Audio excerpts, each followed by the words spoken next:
គ្រប់ជំរាបសួរប្រិមិត្តដែលនិយមតាមដានចក្ខុ podcast ស្វាគមន៍មកកាន់ប្រធានបទថ្ងៃនេះគឺគួរឲ្យតាក់ទាញមែនទែនដោយសារតែប្រធានបទថ្ងៃនេះគឺយើងបានលើកអំពីក្បាលម៉ាស៊ីនដឹកនាំកម្ពុជាខ្លួនទូចក៏ប៉ុន្តែក្បាលធំហើយនឹងកំណែទម្រង់ប្រព័ន្ធរដ្ឋបាលសាធារណៈដែលថ្ងៃនេះគឺយើងមានវាគ្មិនពិសេសមែនទែនគឺលោកគ្រូសុភ័ក្រជំរាបសួរលោកគ្រូបាទហើយលោកគ្រូសុភ័ក្រត្រូវបានគេទទួលស្គាល់ថាជាអ្នកឯកទេសអភិបាលកិច្ចនិងជំនាញនៅក្នុងរដ្ឋបាលសាធារណៈដែលលោកគ្រូបានលើកឡើងពីដើមទីមកជាភាគច្រើនគឺយើងបានដឹងហើយថាក្រសួងរបស់យើងបើគិតអំពីប្រជាជនកម្ពុជាយើងគឺតែ17លាននាក់ទេតែមានក្រសួងរហូតដល់28ក្រសួងឯណោះចំណែកបើប្រៀបធៀបនឹងប្រទេសជិតខាងនៅប្រទេសថៃគឺមានប្រជាជន71លាននាក់តែមានក្រសួងត្រឹមតែ20ក្រសួងទេហើយបើយើងក៏លេខទៅមើលប្រទេសនៅខាងជិតយើងមួយទៀតហ្នឹងគឺវៀតណាមគឺមានរហូតដល់100លាននាក់ប្រជាជនគេក៏ប៉ុន្តែគេកាត់បន្ថយនៅសល់តែ14ក្រសួងតែប៉ុណ្ណោះហើយបើយើងគិតទៅតើបងប្អូនប្រជាពលរដ្ឋក៏ធ្លាប់លើកថាមិនបានក្រសួងច្រើនណាស់មិនក៏មិនកាត់បន្ថយទៅតើនៅពេលដែលកាត់បន្ថយនឹងពិតជាប្រសិទ្ធភាពមែនអត់តើរដ្ឋបាលឬក៏រាជរដ្ឋាភិបាលបច្ចុប្បន្នគាត់ចាយលុយខ្ទុយត្រូវខ្ទង់ឬក៏ចាយលុយលើសចំណូលដែលគាត់រកបានតាមរយៈពន្ធដារអីជាដើមអញ្ចឹងទៅហើយជាពិសេសនៅក្នុងប្រធានបទនឹងគឺយើងនឹងវិភាគវែកញែកតើហេតុអីបានយើងត្រូវតែធ្វើកំណែទម្រង់រដ្ឋបាលសាធារណៈយើងមើលឃើញពីបញ្ហាអីជួនកាលអាចនឹងមន្ត្រីរាជការច្រើនក៏ប៉ុន្តែប្រសិទ្ធភាពទេតែពេលខ្លះបើមន្ត្រីរាជការច្រើនតើបង្កើនទៅជាភាពស្មុគស្មាញសម្រាប់អ្នកវិនិយោគមកពីក្រៅប្រទេសអត់អញ្ចឹងប្រធានបទនេះនឹងត្រូវបានវែកញែកនិងវិភាគដោយលោកគ្រូសុភ័ក្រហើយនិងលោកគ្រូគីហៀងដែលជាភ្ញៀវប្រចាំសប្តាហ៍របស់ពួកយើងហើយថ្ងៃនេះគឺយើងមានអ្នកសម្របសម្រួល2នាក់ដែលមានអូនហួរនិងចូលរួមចោតសំណួរដោយសារតែប្រធានបទពួកយើងពីច្រើនគឺយើងចូលចិត្តបដិញដើម្បីឲ្យវាគ្មិនគាត់មានឱកាសនៅក្នុងការបកស្រាយឲ្យកាន់តែក្បោះក្បាយតែម្ដងយើងមានប្រវត្តិឬក៏សាវតាបែបម៉េចឬក៏មានសមាហរណកម្មនយោបាយបែបម៉េចទៅមកទល់ពេលបច្ចុប្បន្ននឹងមានក្រសួងច្រើនម្លេះអញ្ចឹងចង់ស្ដាប់ពីសាវតាបន្តិចអញ្ចឹងលោកគ្រូសូមក្រុមជើញបាទអរគុណជំរាបសួរបងប្អូនទាំងអស់គ្នាហើយនឹងជំរាបសួរប្រិមិត្តរបស់កម្មវិធីនេះខ្ញុំដឹងក្តីមកនៅក្នុងទសវត្ស60ណាបាទចំនួនដែលបកូនណានរតនសៀននោះលោកជាប្រមុខរដ្ឋកាលនោះហើយជាប្រមុខរាជរដ្ឋាភិបាលផងកាលនោះជាប្រវត្តិរបស់យើងមានប្រហែលជា6លាននាក់ទេណា6ទៅ6លានកន្លះហើយខ្ញុំធ្លាប់ធ្វើការជាមួយនឹងអតីតនាយករដ្ឋមន្ត្រីច្រើនណាបាទរដ្ឋមន្ត្រីក៏ច្រើនហើយជំនាន់នោះគឺដេញរដ្ឋាភិបាលរាជរដ្ឋាភិបាលរបស់យើងតូចមែនទែនបាទរដ្ឋមន្ត្រីឬមួយក៏កាលនោះយើងហៅរដ្ឋលេខាធិការណាបាទគឺមានប្រមាណ10នាក់ទេបាទហើយមិនលើសពី20ទេជំនាន់នោះហើយសម្ដេចហ្នឹងលោកបែងចែកដេញវិស័យធំហ្នឹងគឺថាការបរទេសលោកមានមួយក្រុមទៅខាងសេដ្ឋកិច្ចហ្នឹងលោកមានមួយក្រុមទៅខាងឧស្សាហកម្មហ្នឹងមួយក្រុមទៅខាងកសិកម្មហ្នឹងមួយក្រុមទៅដូច្នេះអ្នកប្រមាណក្រុមគាត់ធ្វើការវិញធ្លុងគ្នាទៅតាមផ្នែករៀងខ្លួនហើយក៏រាយការណ៍មកខាងលើមកថ្វាយបកូនណាណារំដំសៀនហើយមានប្រសិទ្ធភាពខ្លាំងមែនទែនអត់មានគឺថាទីប្រឹក្សារាប់រយនាក់រាប់ពាន់នាក់ឬមួយអនុរដ្ឋលេខាធិការញ៉ៃដូចអញ្ចឹងទេនេះប្រវត្តិរបស់យើងមានអញ្ចឹងណាបាទហើយការដឹកនាំរដ្ឋហ្នឹងក៏មានប្រសិទ្ធភាពខ្ញុំលើកយកឧទាហរណ៍ដូចជាឪពុកខ្ញុំគាត់ជាមេប៉ូលីសមិនធំទេកម្រិតមធ្យមណាប៉ុន្តែប្រាក់ខែរបស់គាត់អត់ត្រូវការអំពើពុករលួយឬមួយទៅសកត់សកិនអ្នកនោះនេះទេគាត់បានប្រាក់ខែមកប្រពន្ធកូនចិញ្ចឹមរស់សុខសប្បាយខ្ញុំបានរៀនសូត្រអីត្រឹមត្រូវសុខបុលទាំងអស់ចឹងហើយបានស្ដីថាអភិបាលកិច្ចល្អជំនាន់នោះវាអាចធ្វើឲ្យមន្ត្រីរាជការនឹងបម្រើប្រជាពលរដ្ឋបម្រើប្រទេសជាតិបានដោយសុចរិតភាពណាមានប្រសិទ្ធភាពហើយមានកិត្តិយសទៀតក្នុងឋានៈជាមន្ត្រីរាជការហើយហេតុអីបានជាឥឡូវនេះវាប៉ោងខ្លាំងដល់ម្លឹងណាយើងឡើង7តំណប់លានណាក៏ប៉ុន្តែបើសិនយើងរាប់ទៅរាប់ពាន់ណាមិនធម្មតាទេមន្ត្រីរាជការដូច្នេះហើយបានជាខ្ញុំគិតថាបន្តិចទៀតដោយតែបងប្អូននិយាយមិញថាយើងនឹងចូលទៅស៊ីជម្រៅយើងចង់ដឹងដែរថាការវិវត្តហ្នឹងវាមិនបានជាវាមកដល់អញ្ចឹងណាបាទអញ្ចឹងចង់ផ្ដើមសំណួរទៅកាន់លោកគ្រូហ្មងទៅតើលោកគ្រូមើលឃើញតើហេតុអីបានមានការវិវត្តពីមុនត្រឹមតែប្រមាណក្រសួងទេតែឥឡូវហ្នឹងគឺក្រសួងរហូតដល់28ឯណោះគឺច្រើនមែនតើអញ្ចឹងលោកគ្រូអាចរៀបរាប់ពីសាវតាឬក៏របៀបនៃការប្រែប្រួលចំណុចនេះបានលោកគ្រូបាទសូមក្រុមជើញខ្ញុំថា ការដែលនាំមកយើងឈានមកដល់ហ្នឹងគឺថាដោយសារគ្រោះថ្នាក់នយោបាយវាជាហូរហែតាំងពីឆ្នាំ70មកនៅពេលដែលយើងចាប់ផ្ដើមមានការរង្គោះរង្គើនយោបាយផ្ទៃក្នុងនៅពេលដែលមានរដ្ឋបហាទម្លាក់បកកណានរដំធានុទៅរហូតមកដល់របបសាធារណរដ្ឋក៏នៅសង្គ្រាមណារហូតដល់ខ្មែរក្រហមក៏សង្គ្រាមហើយទោះបីជាមានការបោះឆ្នោតសម័យអ៊ុនតាក់1993ប៉ុន្តែប្រទេសរបស់យើងគឺជាប្រទេសមួយដែលគ្រប់គ្រងដោយការចូលរួមពីគណៈបកដែលពីភាគីដែលធ្លាប់បហាគ្នាវាយគ្នាណាបាទដូច្នេះហើយថៃបត្តថានៅក្រៅរូបភាពហ្នឹងវាមានសន្តិភាពមែនមិនពីក្រោយខ្នងហ្នឹងគឺថាអារិះគ្នារហូតណាមើលមុខគ្នាអត់ចំរហូតបាទដល់អញ្ចឹងហើយការកសាងបកពួកការកសាងខ្សែណាការកសាងស្អីហ្នឹងគឺថាវារញ៉េរញ៉ៃសំយ៉ាំខ្លាំងមែនទែនដោយដែលបងប្អូនឃើញហើយនឹងប្រិមិត្តអ្នកស្ដាប់ឃើញហើយគឺការដែលហ៊ុនស៊ីនពេជ្រហើយនឹងគណៈបកប្រជាជនរួមរស់ជាមួយគ្នានឹងអត់ដែលបានសុខទេគឺតែងតែគ្រោះថ្នាក់រហូតបាទមានបើមិនដែលចេះស្ងប់ទេរហូតទាល់តែប្រហែលឆ្នាំចុងក្រោយមក2008ណាបានក្រោយពីហ្នឹងមកបានដូចជាមានលំនឹងបន្តិចបាទក៏ប៉ុន្តែវាអញ្ចេះបាទនៅពេលនោះបងប្អូនឃើញស្រាប់ហើយគឺថានៅក្នុងគណៈបកកណ្ដាលអំណាចមិនបានសេចក្តីថាវាមូលជាធ្លុងគ្នាទេណាបាទក៏វាមានខ្សែណាក៏វាមានក្រុមក៏វាមានពួកដែរណាបាទហើយយើងដឹងស្រាប់ហើយគឺថាការគ្រប់គ្រងប្រទេសរបស់យើងបកហើយនឹងរដ្ឋាភិបាលខ្សែបន្ទាត់ដែលបែងចែកគ្នានោះវាអត់ដាច់ទេបាទហើយការចាត់តាំងមន្ត្រីដូចជាចៅហ្វាយខេត្តឬមួយក៏រហូតដល់ចៅហ្វាយស្រុកទៀតណាឬអគ្គនាយកឬស្អីវាមិនមែនជាគ្រាន់តែជាការចាត់តាំងរដ្ឋបាលទេវាជាការចាត់តាំងនយោបាយ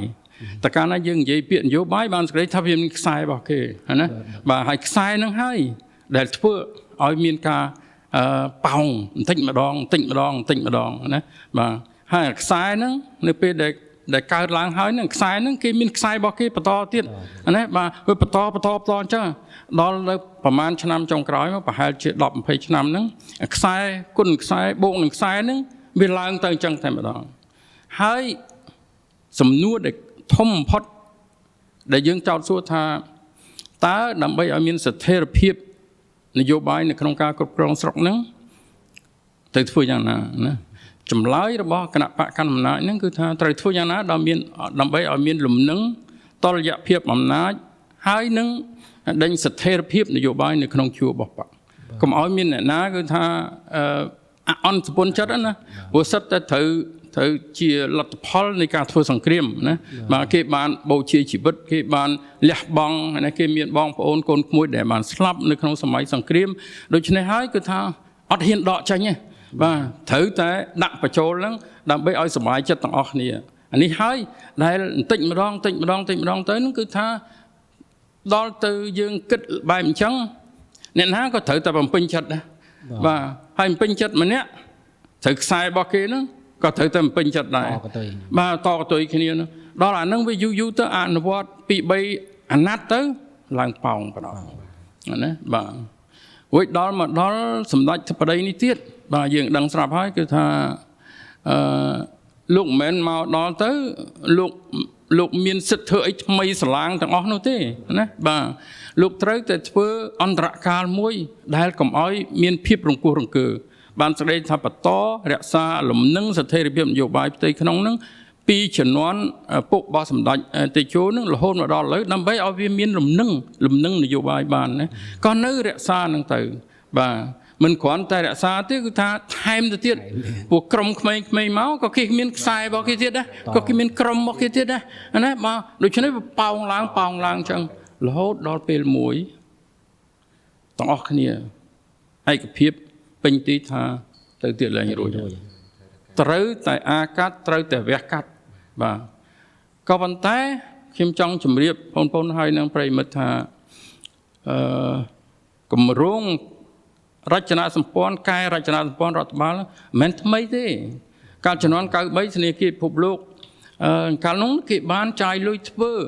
នៅក្នុងរឿងហ្នឹងប៉ុន្តែអត់ដែលបានជោគជ័យទេបាទនៅទីស្តីការគណៈរដ្ឋមន្ត្រីកាលនោះខ្ញុំធ្វើការនៅនោះដែរបាទគឺតែងតែបរាជ័យរហូតបាទណា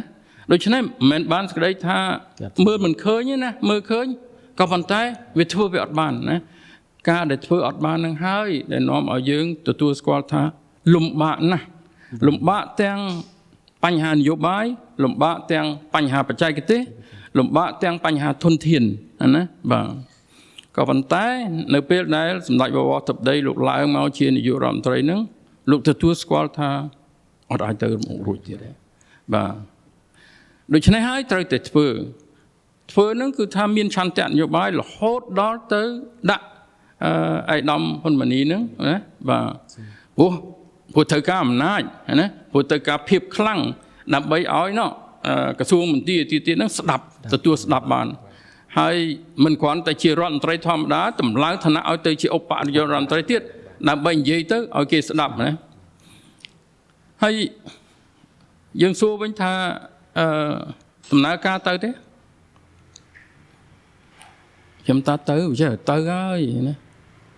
ប៉ុន្តែយឺតណាស់ហើយខ្ញុំអត់សូវជឿថាអ្វីដែលមិនដើរជាង3ទសវត្សរ៍មកហើយរួចហើយភ្លាមនឹងឲ្យវាដើរភ្លាមខ្ញុំអត់ជឿទេណាបាទតើមានអ្វីពិសេសមួយដើម្បីឲ្យវាដើរណាបាទចំណុចមួយដែលខ្ញុំគ្រាន់តែបើកវងកញ្ចក់នៅពេលដែលយើងប៉ះគ្នាជាមួយនឹងថៃណានៅជាដែនច្បាំងគ្នា5ថ្ងៃណាស្លាប់ចាប់ដើមស្លាប់នៅពេលដែលប្រទេសថៃគេមើលងាយយើងគេអាងអាវុធយុទ្ធភ័ណ្ឌគេអាងសេដ្ឋកិច្ចរបស់គេខ្លាំងគេអាងទាហានគេច្រើនគេអាងប្រទេសគេធំគេអាងសហគមន៍អន្តរជាតិទទួលស្គាល់គេដោយសារទីផ្សារសេដ្ឋកិច្ចទីផ្សារចំនួនរបស់គេនឹងវាធំគេមើលស្រាលយើងគេវាយយើងណាក៏ប៉ុន្តែគេវាយអត់បែកទេក៏ប៉ុន្តែការដែលវាយអត់បែកនឹងក៏ដោយក៏ធ្វើឲ្យយើងបើកភ្នែកណាថាកម្ពុជាមិនអាចនៅខ្សោយរបៀបអញ្ចឹងបានកម្ពុជាមិនអាចមានគ្រាន់តែអភិវឌ្ឍធម្មតាហើយមិនអភិវឌ្ឍមធ្យោបាយដើម្បីការពារខ្លួនបានយើងអត់ទៅវាយអ្នកណាបានទេក៏ប៉ុន្តែយើងចង់ការពារខ្លួនក៏ប៉ុន្តែការពារខ្លួននោះវាត្រូវការមធ្យោបាយវាត្រូវការធនធានមនុស្សណាវាត្រូវការអាវុធយុទ្ធភ័ណ្ឌទំនើបហើយទាំងអស់ហ្នឹងសិតតែជាលុយសិតតែជាធនធានដែលលុយហើយលុយនឹងបានមកពីណាលុយនឹងបានមកពីបងពុនបានទៅខ្ចីគេណាបានជាដឹកនាំដេញបញ្ចេញរបស់របរតាមរយៈពាណិជ្ជកម្មហ្នឹងទៅក្រៅដើម្បីឲ្យយើងមានលុយយកមកបំរុងទិញអស់ហ្នឹងបងប្អូនឃើញថាដេញថវិការបស់យើង2026យើងឃើញឡើងប្រមាណណាបាទនៅក្នុងមួយចំនួនធំរហូតដល់យើងខ្ចីគេពី$1000 លានហ្នឹងគឺប្រគ្រប់ហ្នឹងណាគឺមួយផ្នែកធំ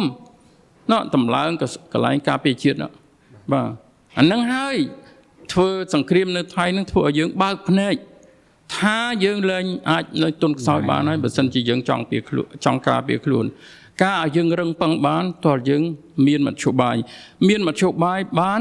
តើតែយើងធ្វើកំណែតម្រង់ស៊ីជម្រៅបានវាបានលុយនឹងមកយើងកាត់អ្វីដែលជាអត់ប្រយោជន៍បាទមិនគ្រាន់អត់ប្រយោជន៍ទេខ្ជិះខ្ជាយទៅទៀតបាទហើយមន្ត្រីច្រើនមន្ត្រីប៉ោងក្រសួងច្រើនក្រសួងដែលអត់បានការបាទហើយយកតែលុយពន្ធរបស់ប្រជាពលរដ្ឋអានឹងហើយដែលត្រូវកាត់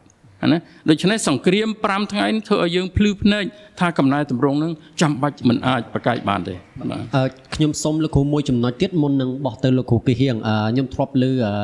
ភាសាមួយរបស់ពូដែលគាត់ធ្លាប់និយាយគាត់ថាស្ដេចលាវប៉ាង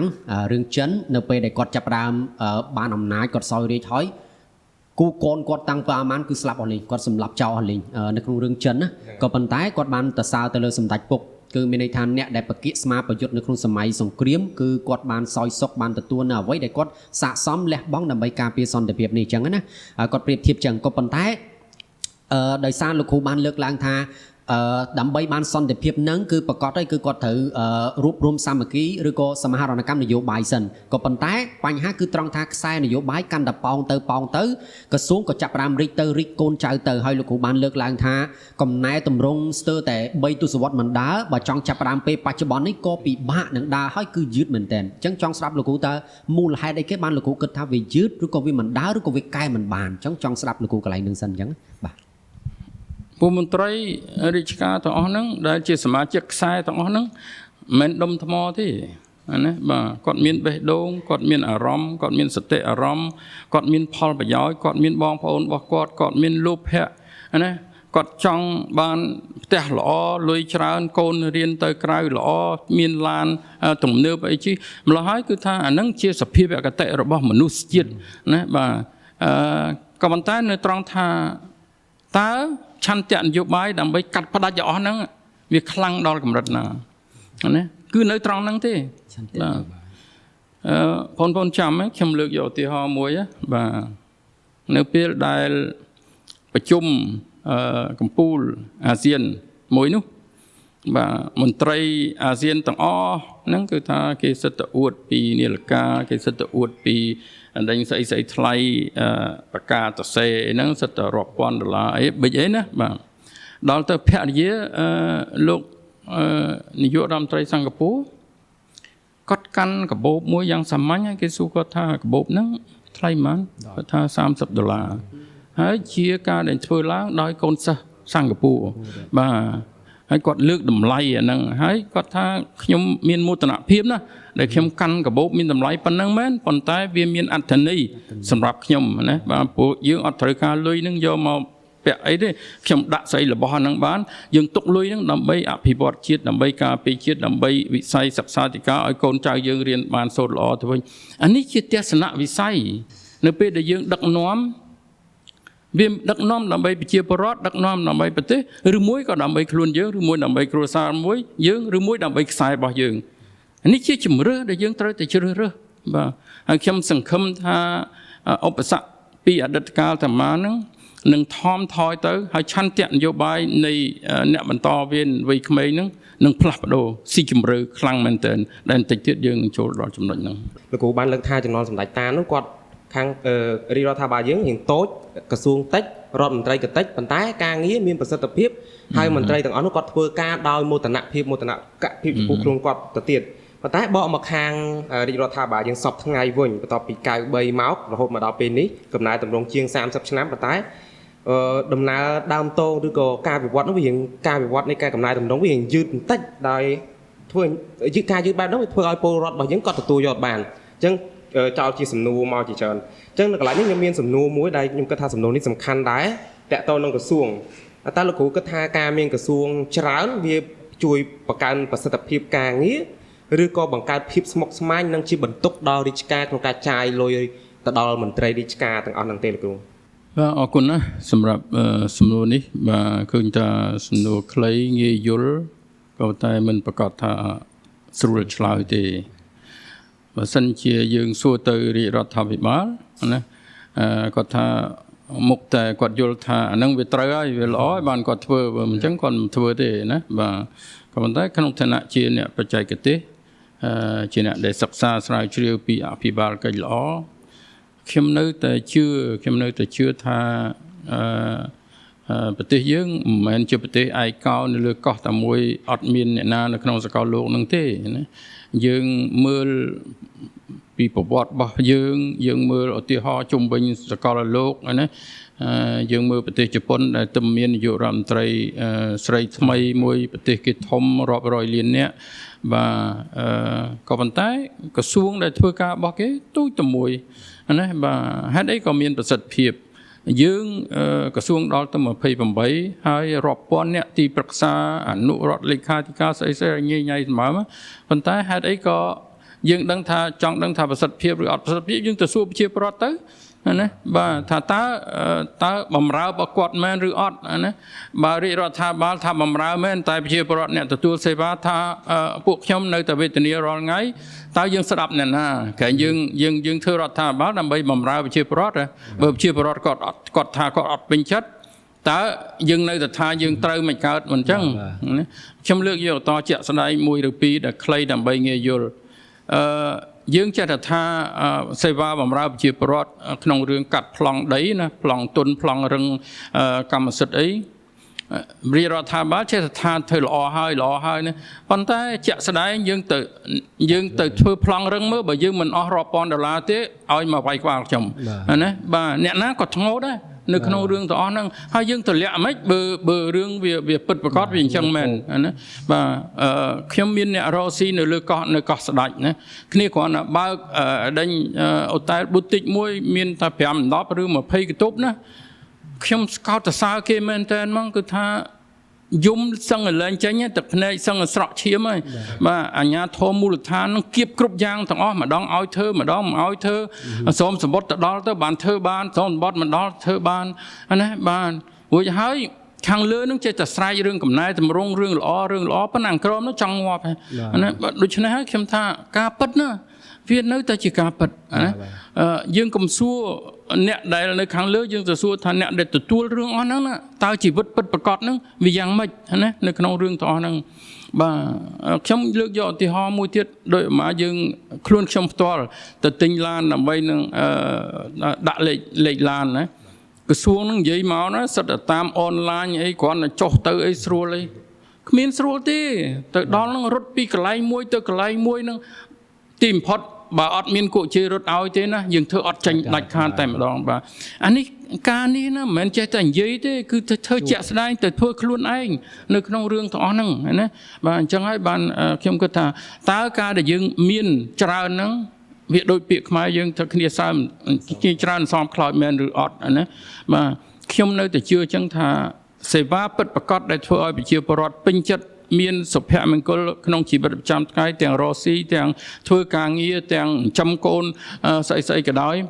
គឺមិនមែនត្រូវសួររាជរដ្ឋាភិបាលទេត្រូវសួរប្រជាពលរដ្ឋដែលអ្នកទទួលសេវាថាអានឹងវាដើរឬមិនដើរណាបាទអញ្ចឹងហើយបានជានៅក្នុងសំណើរបស់ខ្ញុំថាកំណែតម្រង់រដ្ឋបាលសាធារណៈណាមិនអាចធ្វើតែរាជរដ្ឋាភិបាលខ្លួនឯងបានទេត្រូវតែធ្វើដោយមានការចូលរួមអំពី private sector ណាព្រោះយើងចង់បានលុយពីសេដ្ឋកិច្ចពីពាណិជ្ជកម្មត្រូវពួកហ្នឹងហើយដែលគេធ្វើណាបើខ្ញុំទៅជែកជាមួយនឹង SME small medium enterprise គ្នាទៅហូរចង់ធ្ងោចង់ងាប់ហើយណានេះខាងលើនឹងនិយាយថាអត់ទេកែតម្រង់អស់ប៉ុន្តែក្រុមនោះដល់ពុនដានគៀបគ្នាចង់ឡើងចង់ដូចគ្រូឆ្មាហ្នឹងគៀបគ្នាចង់ងាប់ហើយដូច្នេះហើយបានជាខ្ញុំយល់ថាខ្ញុំជឿលើឆន្ទៈនយោបាយឆន្ទៈកំណែតម្រង់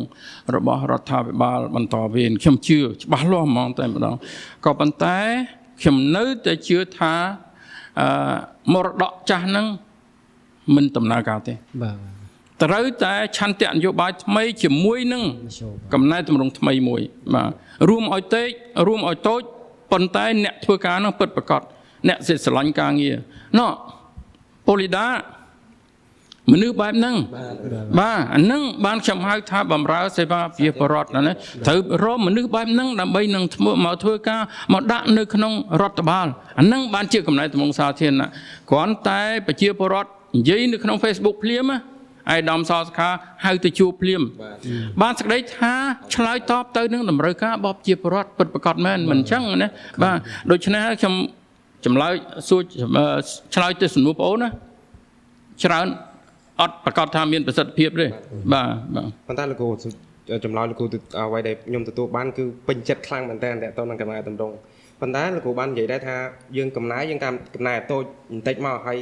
យធ្វើតែតូចតែសំខាន់ឲ្យវាមានប្រសិទ្ធភាពអញ្ចឹងនៅក្នុងនោះខ្ញុំចង់សួរ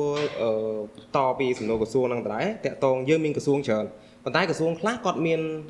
ដែនសមត្ថកិច្ចនិងកាតព្វកិច្ចរបស់គាត់ហ្នឹងស្តៀងគ្នា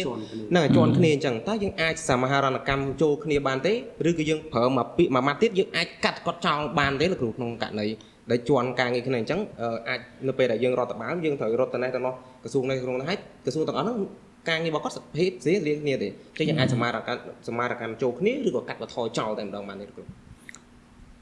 ខ្ញុំថាកុំឲ្យយើងមានអារម្មណ៍ថាធ្វើអីសុទ្ធតែត្រូវបាទ យើងធ្វើកំណែតម្រង់អីក៏ដោយយើងត្រូវមានសេចក្តីក្លាហានហ៊ានទទួលស្គាល់ថាកន្លែងណាដែលធ្វើទៅហើយវាអាចខុសឬវាអាចត្រូវបើវាខុសត្រូវទទួលស្គាល់ថាខុសហើយកែវាទៅមិនមែនអ្នកណាធ្វើឲ្យត្រូវទាំងអស់ទេណាបាទអានោះយើងត្រូវតែទទួលស្គាល់អញ្ចឹងមានក្រសួងដូចជាខ្ញុំលើកយកឧទាហរណ៍ក្រសួងទុនធានទឹកណាបាទក្រសួងអភិវឌ្ឍជនបទបាទខ្ញុំថាក្រសួងអស់ហ្នឹងតាមលក្ខណៈខ្ញុំមើលទៅគឺអាចនឹងបញ្ចូលគ្នាជាមួយនឹងក្រសួងកសិកម្មបានយ៉ាងស្រួលណាបាទការងារធនធានទឹកវាគ្រាន់តែជាអគ្គនាយកដ្ឋានមួយទៅណាបាទ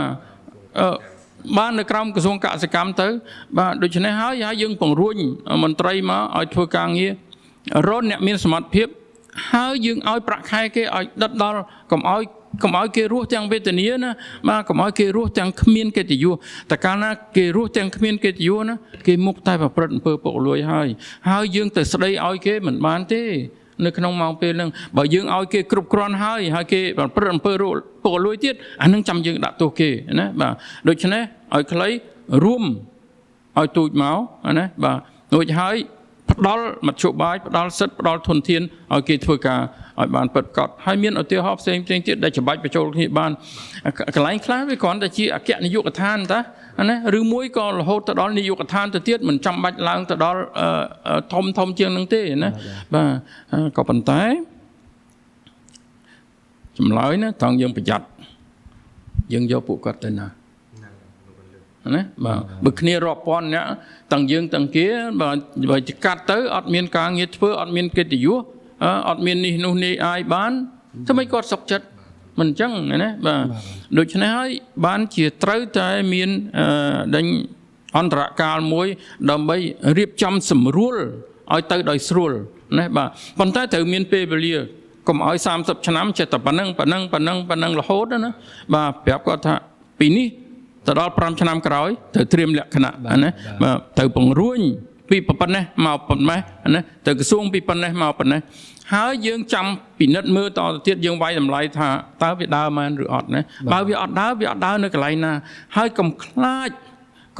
ចនឹងទទួលខុសកុំខ្លាចនឹងនិយាយប្រាប់ប្រជាពលរដ្ឋប្រាប់យុវជនថាធ្វើហ្នឹងមិនត្រូវកែទៅចេះវិញណាចឹងហើយបានជាខ្ញុំសូមឲ្យមាន council ណាក្រុមប្រឹក្សាជាតិដើម្បីមានការចូលរួមពីប្រជាពលរដ្ឋពីសង្គមស៊ីវិលពីអ្នកដេញវិស័យឯកជនជាមួយនឹងរាជរដ្ឋាភិបាលជជែកគ្នាអំពីរឿងកំណែតម្រង់រដ្ឋបាលសាធារណៈអាហ្នឹងបានវាទៅទាំងអស់គ្នាហើយចំណុចចុងក្រោយដែលខ្ញុំចង់លើកហ្នឹងគឺខ្លីទេខ្ញុំសូមឲ្យអវបធរដែលធ្វើស្អីក៏ត្រូវដែរណាអវបធរហ្នឹងគឺខ្ញុំថាចោលទៅណាគ្មានអ្នកណាបន្ទោសទេតែធ្វើវាខុសហើយមានតែអ្នកអត់ធ្វើទេបានវាអត់ខុសណាកុំខ្លាចនឹងទទួលហើយប្រាប់ថាខ្ញុំត្រៀមលក្ខណៈនឹងកែអញ្ចេះបើវាខុសកែទៀតណាបាទនៅស្រុកណាក៏គេធ្វើអញ្ចឹងដែរអូខេមុននឹងបោះទៅលោកគ្រូខ្ញុំសុំលោកគ្រូមួយសំណួរទៀតតែមុននឹងចូលដោយសារលោកគ្រូភ័ក្រគាត់បានលើកឡើងអំពីលោកពូប៉ាងលីដាគាត់គឺជាអភិបាលរងខណ្ឌពោធិ៍សែនជ័យដែលរហស្សនាមគាត់ទទួលបានចុងក្រោយនេះគឺញញោមមាសបាទមានន័យថារឿងដែលគេរំលោភបំពានទៅលើចំណីផ្លូវថ្នល់ឬក៏សង់វាយខ្ទេចអស់ហ្មងហើយរឿងផ្លាអីជួនកាលដាក់អសរបរទេសប៉ុណ្ណានៃបាត់អត្តសញ្ញាណហ្នឹងគឺគាត់វាយខ្ទេចហើយអញ្ចឹងមានន័យថាមន្ត្រីបែបហ្នឹងហើយដែលយើងគួរតែលើកទឹកចិត្តឲ្យគ្រប់គ្រងអញ្ចឹងចង់ shout out ទៅកាន់គាត់ពិតជាគ្រប់កោតសរពីពួកយើងនៅក្រុមការងារចាក់ខុប podcast មែនតើអញ្ចឹងចង់ស្ដាប់ទៅលោកគ្រូមួយសំណួរទៀតមានន័យថាតើលោកគ្រូយល់ឃើញបែបម៉េចចំពោះមន្ត្រីមួយចំនួនគាត់បង្កើតឧបសគ្គដើម្បីរកកម្រៃនៅខាងលើហ្នឹងមានន័យថា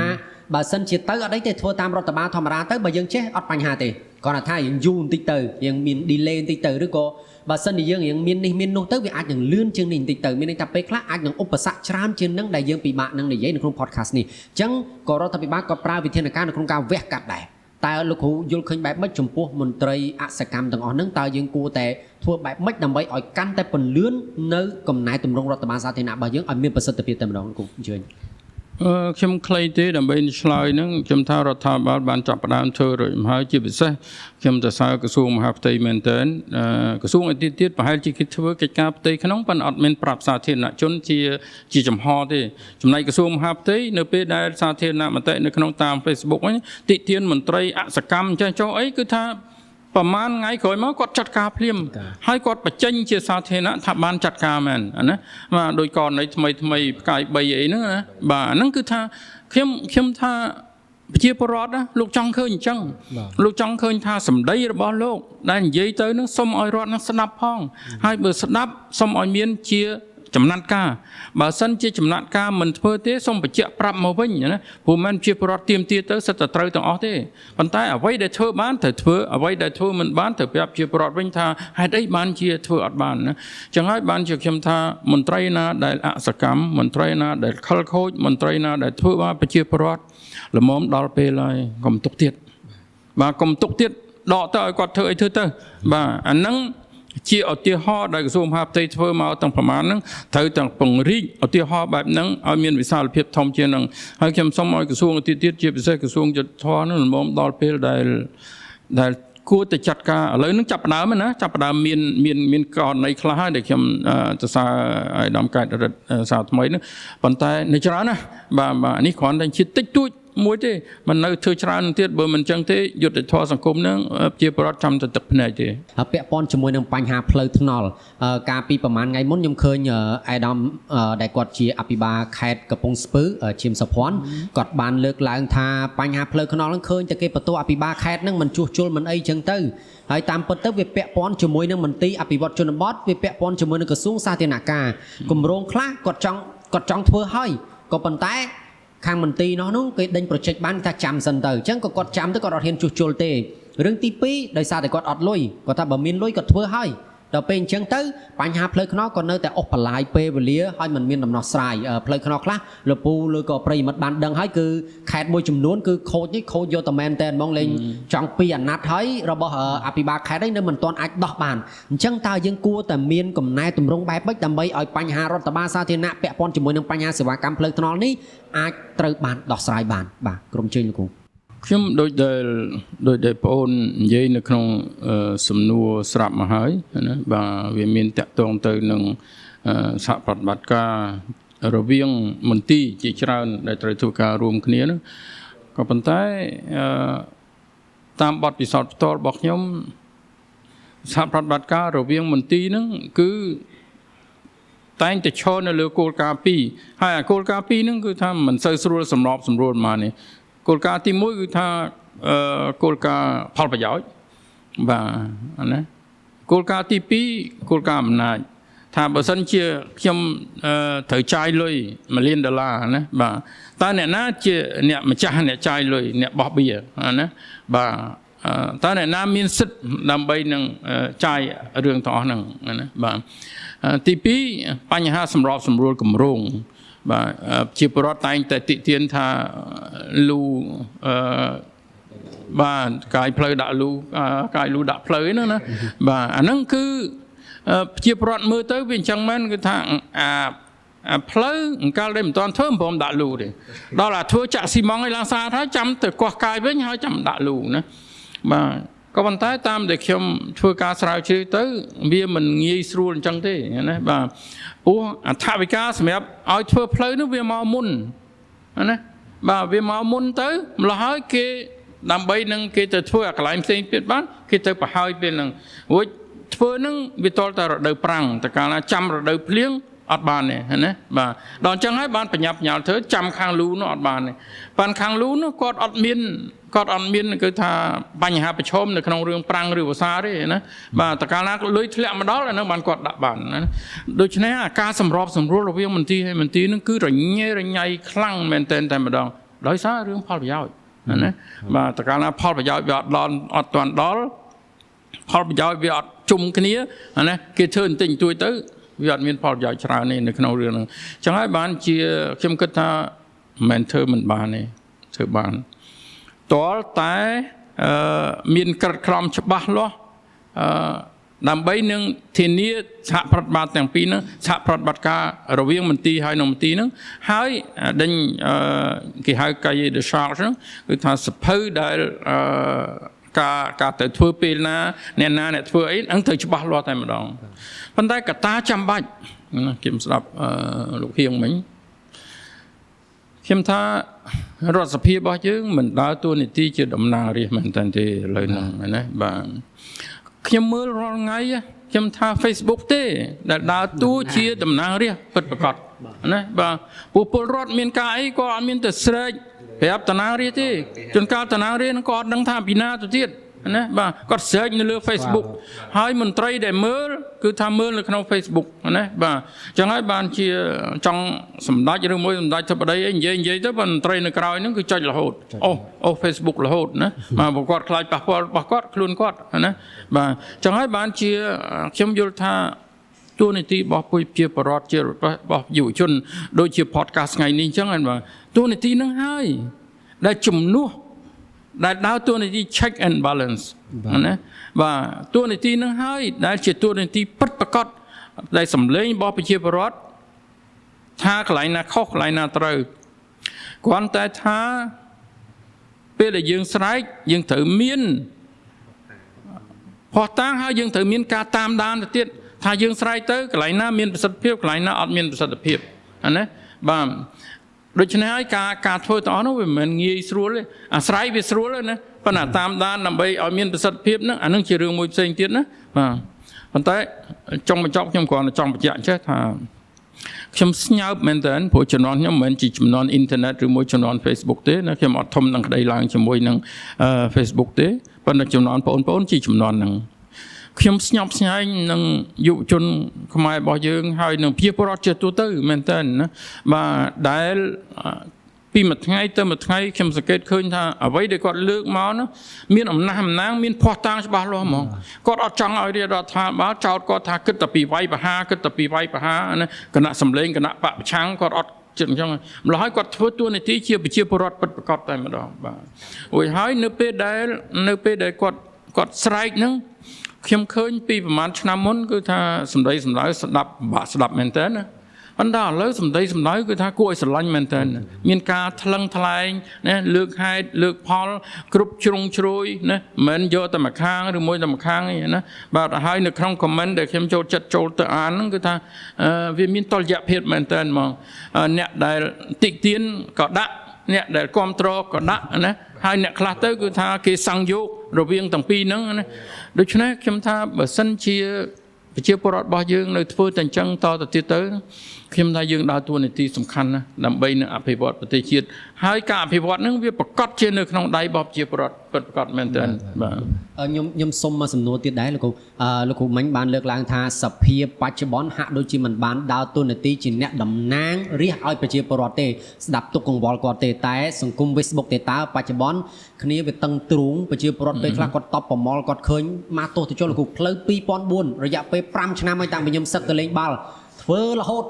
តើសើមែន2004ឬក៏ផ្លូវផ្សេងបងប្អូនដឹងហើយគឺធ្វើរហូត 4-5 ឆ្នាំឃើញតែពីធ្វើអញ្ចឹងន័យថាតើកម្រងមួយហ្នឹងនឹងចាយពេលប្រហែលឆ្នាំទៀតដែលពួកគាត់អាចធ្វើហើយវាមានប្រសិទ្ធភាពអានេះយើងនិយាយថាអ្នកធ្វើដំណើរចុះអ្នករស់ស៊ីនៅតំបន់ហ្នឹងមិនគ្នាវេទនាងាប់ហើយលោកគ្រូគិតមើលទៅបើសិនតែគាត់ជួតូបគេកន្លែងហ្នឹងមិនដឹងថាអ្នករស់ស៊ីហាងតាមផ្លូវម្រុំហ្នឹងដឹងតែវេទនាប៉ុណ្ណាទេអញ្ចឹងសម្រេចរបស់ពួកគាត់មិនដឹងថាទៅស្រែកណាទេក្រៅពីដាក់សង្គម Facebook ហ្នឹងឲ្យថ្នាក់ដឹកនាំឬក៏រដ្ឋាភិបាលបានលើបានស្ដាប់ខ្ញុំចង់បកទៅមួយសំណួរទៀតលោកគ្រូបច្ចុប្បន្នខ្ញុំឃើញកំណែតម្រង់របស់ឧបនាយករដ្ឋមន្ត្រីហ៊ុនម៉ាណីពាក់ព័ន្ធជាមួយនឹងការរើសមន្ត្រីរាជការគឺប្រសិទ្ធភាពមែនទែនមានន័យថាអ្នកដែលជាប់ភាគច្រើនខ្ញុំសម្លឹងមើលពី background ពួកគាត់គឺសុទ្ធតែជើងខ្លាំងបច្ចុប្បន្នណាក្មេងៗយុវជនរបស់យើងគូចូលទៅបម្រើការរាជការគឺខ្លាំងមែនទែនបន្ទាប់ពីចូលហើយគឺគាត់មានវគ្គបណ្ដុះបណ្ដាលនៅក្នុងសាលាក្រមការឬក៏អីជាដើមអញ្ចឹងទៅក៏ប៉ុន្តែបញ្ហាត្រង់ថានៅពេលដែលចាប់ផ្ដើមគាត់ចេញទៅធ្វើការគាត់ចេញទៅបម្រើរាជដំបូងគឺគាត់ចង់ដូរគេចង់ផ្លាស់ប្ដូរក្រមឆន្ទៈមួយគឺយុវជនគឺមន្ត្រីល្អមានន័យឆន្ទៈគាត់ពីដើមទីតែដល់ពេលចូលទៅរកកន្លែងហ្នឹងបែរជាត្រូវបានគេដូរវិញអញ្ចឹងលោកគ្រូយល់ឃើញបែបម៉េចបើយើងមិនកំណែតម្រង់បន្ទាប់ទៀតនៅក្នុងប្រព័ន្ធរដ្ឋបាលនៅកន្លែងដែលគាត់ធ្វើការហ្នឹងខ្ញុំជឿលោកគ្រូមានតែ3ចំណុចទេខ្លីបាទទី1ឆន្ទៈនយោបាយរបស់ថ្នាក់ដឹកនាំដូចជាសម្ដេចធិបតីនាយករដ្ឋមន្ត្រីឬមួយក៏រដ្ឋមន្ត្រីនៅតាមក្រសួងនីមួយៗហ្នឹងគឺត្រូវតែវិញចូលគ្នាជាធ្លុងមួយកុំឲ្យធ្វើតាមខ្សែណាបាទគឺថាឆន្ទៈនយោបាយនឹងមានដូចគ្នាទាំងអស់នៅលើគ្រប់ដូសជាទាំងអស់បាទអត់មានបែងចែករឿងអីមួយទេ បានសេចក្តីថាម៉េចបានសេចក្តីថាបើឆន្ទៈនយោបាយនៃកំណែតម្រង់ស៊ីជម្រៅនឹងមានពិតប្រាកដមែនដូចគ្នាមែនក្នុងការរើសមន្ត្រីបាទដែលមានសមត្ថភាពគឺត្រូវតែរើសដូចគ្នាមិនឈប់ឈរលើខ្សែឈប់ឈរលើបកពួកទៀតណាឈប់ឈរអានេះរបៀបហៃអើរបៀបមកគឺថានៅបរិវត្តគិតធ្វើការឬគិតទៅមកផ្ទះតាមទ្វារក្រោយណាបាទអាហ្នឹងគឺថាឈប់របៀបអញ្ចឹងទៀតណាទី2នៅអាហ្នឹងជាទី2ណាឆន្ទៈនយោបាយគ្រប់គ្រងអ្នកមានសមត្ថភាពពិតប្រាកដប៉ុន្តែកត្តាដែលសំខាន់ជាងគេបំផុតណាទាំងយើងទាំងអស់គ្នាបើសិនជាយើងបានប្រាក់ខែមកធ្វើការដោយសុចរិតប៉ុន្តែយើងបានប្រាក់ខែមកកូនចិញ្ចឹមកូនអត់បានណាបាទកូនរៀនជីវិតជាពិសេសនៅភ្នំពេញថ្លៃយើងត្រូវទទួលស្គាល់ការរៀនសូត្រការឈឺឆ្កាត់ណាការដើរលេងការញ៉ាំចុកស្អីជាដើមទាំងអស់ហ្នឹងបាទបើសិនជាយើងអត់ឲ្យគាត់ដោយសមរម្យណាបាទទោះបីជាយ៉ាងណាក៏គាត់ពុករលួយដែរបើគាត់ពុករលួយមិនបានគាត់ដើរចេញហើយពីក្រសួងហ្នឹងណាបាទអ្នកមានសមត្ថភាពច្រើនណាឥឡូវនៅតាមខ្ញុំដឹងនៅពេលដែលចូលទៅភ្លក់ការងារនៅក្នុងសកលក្រសួងមួយចំនួនគាត់សុខចិត្តដើរចេញដោយសារអីគាត់រស់វាអត់បានណាបាទគាត់រស់អត់បានអាហ្នឹងគឺសំខាន់កត្តាទី1ទី2គឺថាកាលណាគាត់អត់ចេះបត់បែនចូលស្ទឹងតាមបត់អីហ្នឹងគឺថាគេអត់សូវប្រើគាត់ទេណាហើយបើសិនជាគាត់ហ៊ានតិទៀនគាត់ហ៊ានលើកជាយោបល់អីច្រើនពេកណាគេចំណាំមើលគាត់ប្រាប់ខ្ញុំថាលើកក្រោយទៅគេលែងប្រើគាត់គេទុកគាត់មកដុំអញ្ចឹងទៅម្ល៉េះហើយអាសញ្ញាបត្រ PhD របស់គាត់ណាបណ្ឌិតរបស់គាត់គ្មានបានកាយទេណាបាទលុយក៏មិនគ្រប់ណាគេអត់ឲ្យតម្លៃទៀតហើយគេមើលងាយទៀតណាបាទគាត់ថាសម្រាប់គាត់ចូលទៅវិស័យឯកជនឬមួយក៏ផ្សេងទៀតដូច្នេះក៏កំណែតម្រង់វាត្រូវឈរនៅលើសភាពការជាក់ស្ដែងបែបហ្នឹងណាបើសិនជាយើងឲ្យមន្ត្រីរបស់យើងរស់អត់បានណា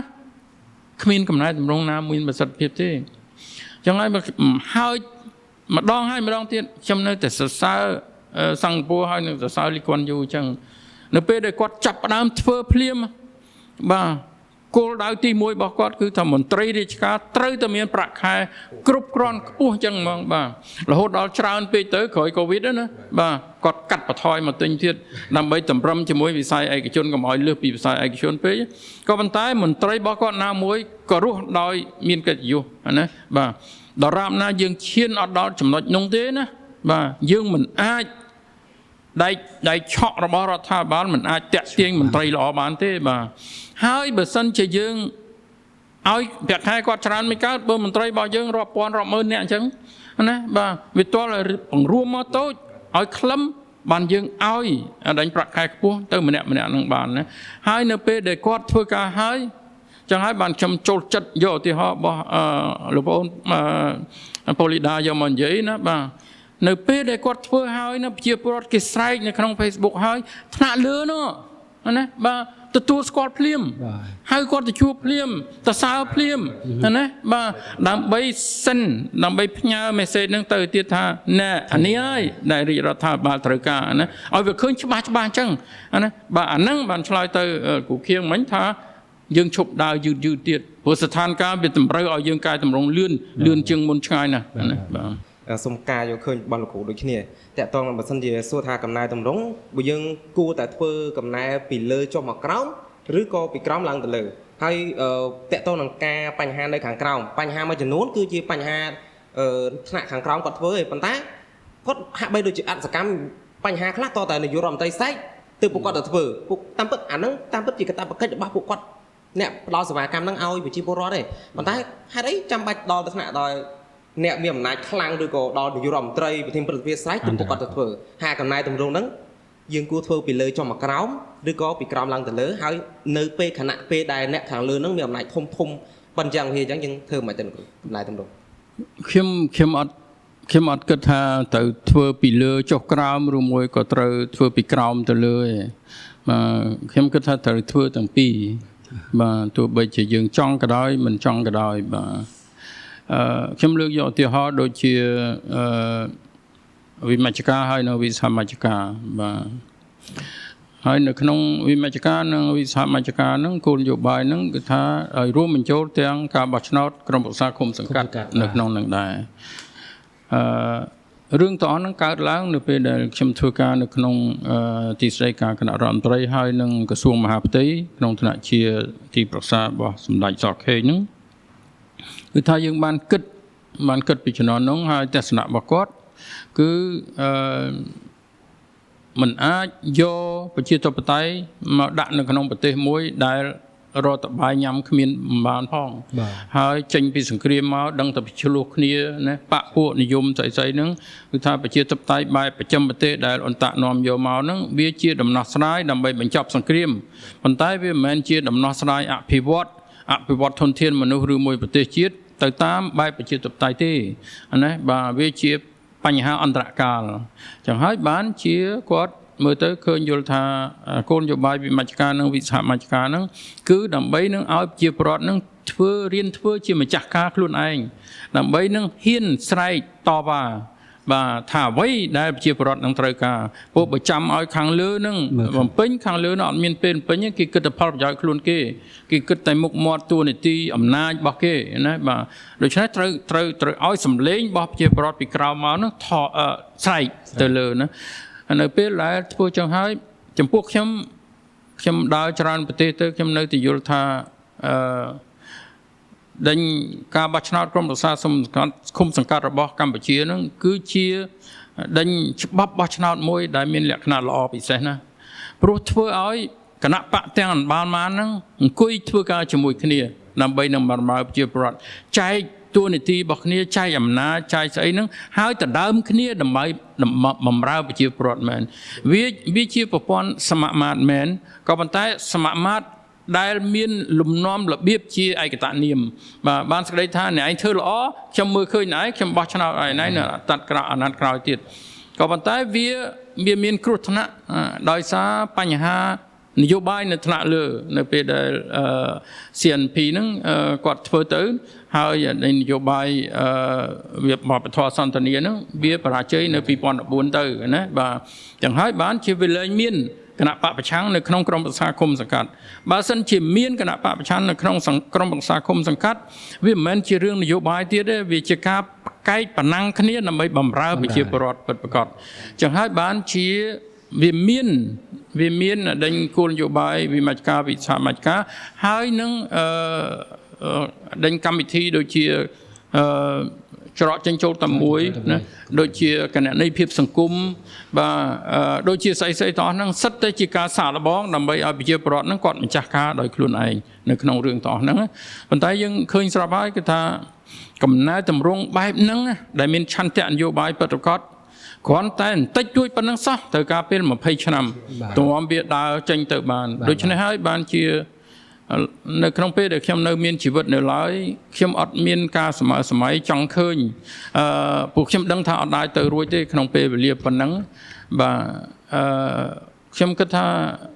លោកប្អូនខាងនោះនិយាយជាការតាមត្រូវណាត្រូវធ្វើកំណែតម្រង់ទាំងមូលគឺតាក់ទងទៅនឹងប្រព័ន្ធបោះឆ្នោតតាក់ទងទៅនឹងការធ្វើយ៉ាងណាឲ្យមានតុល្យភាពអំណាចរវាងទាំង3ស្ថាប័នកម្ពុជានឹងណាបាទក៏ប៉ុន្តែបរិបទកម្ពុជាខ្ញុំជឿថាធ្វើអត់បានទេក្នុងម៉ោងពេលអនាគតដល់ខ្លីខាងមុខនេះណាខ្ញុំធ្លាប់បានលើកសំណើ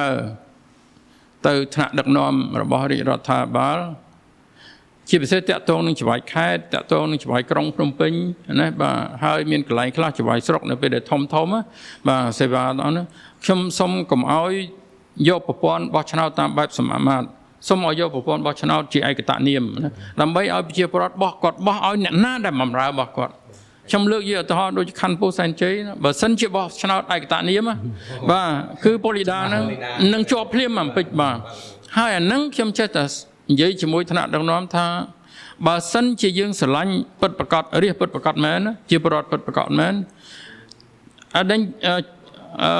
តួនាទីរបៀបអញ្ចឹងដូចច្បាយក្រុងភ្នំពេញជាដើមមិនគួរជារបស់បកត្រូវជារបស់ប្រជាពលរដ្ឋបាទដូច្នេះត្រូវជាឯកតនាមបាទដើម្បីអ្នកណាបម្រើរបស់គាត់បោះឲ្យអ្នកហ្នឹងហើយនៅពេលដែលយើងហ៊ានកែប្រែអាហ្នឹងអាចលនាហ្នឹងវានឹងជំរុញឲ្យមានការកែប្រែផ្សេងទៅទៀតរហូតទៅដល់ដេញប្រព័ន្ធសមមាត្រនយោបាយសភាទាំងមូលក៏សឹងថាបានដែរណាបាទប៉ុន្តែត្រូវធ្វើពីតិចទៅច្រើនណាចំពោះខ្ញុំបទពិសោធន៍ជីវិតនយោបាយហ្នឹងខ្ញុំតែងតែជឿថាត្រូវ ត្រូវចាប់ផ្ដើមអ្វីពីតូចពីតិចប៉ុន្តែឲ្យល្អឲ្យជោគជ័យដើម្បីការដែលជោគជ័យជន់លើជោគជ័យយូរទៅវានាំបង្កើតឲ្យជោគជ័យដូចយើងបោះដុំថ្មនៅលើទឹកអញ្ចឹងណាបាទវារីកសាយ dynamic របស់វាអញ្ចឹងហើយបានខ្ញុំគិតថាខ្ញុំលែងមានមហិច្ឆតាធំពេកខ្ញុំធ្លាប់កាលនៅក្មេងខ្ញុំធ្លាប់មានមហិច្ឆតានៅក្នុងរឿងកំណែតម្រង់ហ្នឹងប៉ុន្តែដល់ក្រោយមកខ្ញុំសិក្សាអំពីសង្គមរបស់កម្ពុជាយើងទៅខ្ញុំថាការអ្វីដែលធ្វើធំពេកបានធ្វើឲ្យមនុស្ស